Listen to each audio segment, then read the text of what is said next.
Hey, it's Jack from the Online Real Estate Academy and Jack Gately Real Estate, and I'm here to bring you the January statewide Massachusetts real estate market update. Let's dive into the numbers.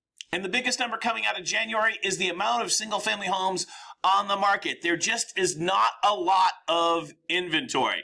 February 1st of this year, just a couple weeks ago, week and a half ago, there were less than 2,000 homes, single-family homes, on the market in Massachusetts statewide. Now, since that time, in the last week and a half, we have had a sea change of COVID policy. I mean, it's been just like dominoes have fallen, and mask mandates are changing, and vax passports are being withdrawn. I mean, it's been an amazing political change that's happened very quickly. And this is something to keep an eye on in regards to whether now people would be more likely to sell their home.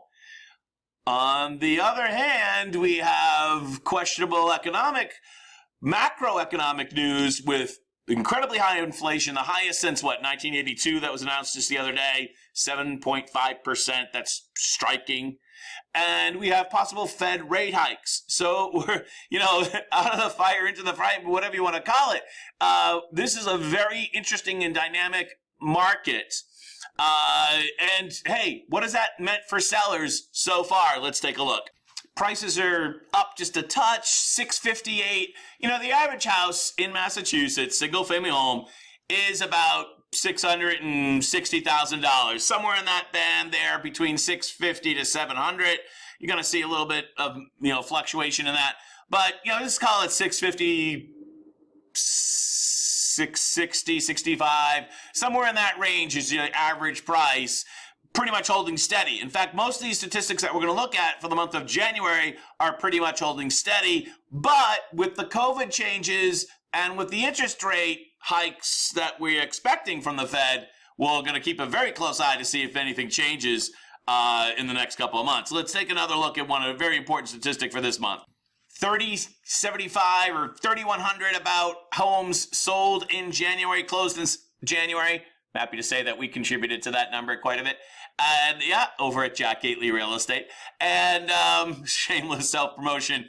This is not that surprising. This is, it's January. Things are kind of slow. You'll see that we also had a dip of last February and January. Not surprising on this number. Also not a surprise, the ratio of original sales price to the actual sales price, 101%. So once again, sellers are getting basically the list price or maybe just a teeny bit more.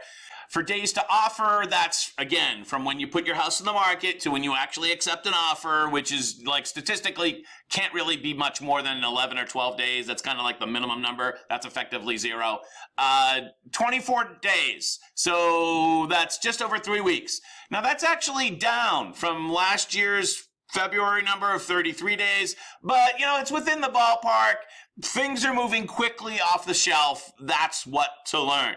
So the big question, as you heard me mention, is what's going to now happen to society at large now that a lot of these COVID restrictions are going bye-bye, right? Will that mean that a lot of people who have wanted to sell over the last 2 years or so are now going to say, honey, now's the time to put the house in the market.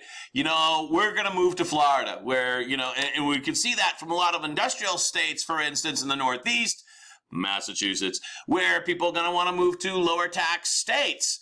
Or will the fact that the restrictions are over, basically, that Massachusetts, from a COVID policy point of view, is basically the same as Florida now, maybe people will say, no, I don't need to move. So, it could go both ways. It's going to be very interesting to see what happens, whether we'll have a lot of pent-up, not demand, but pent-up supply. That'll be very interesting. I'm not super optimistic looking at the numbers that we've had over the last 2 years. And we'll have to take a look at the overall economy with inflation and with, of course, the Fed potentially interest rate hikes, which would make it more difficult to buy at these price levels. All right, so I'm expecting a very interesting spring market. Talk to you later. Thanks for watching. I'm Jack Gately from Jack Gately Real Estate and the Online Real Estate Academy. Have a great day.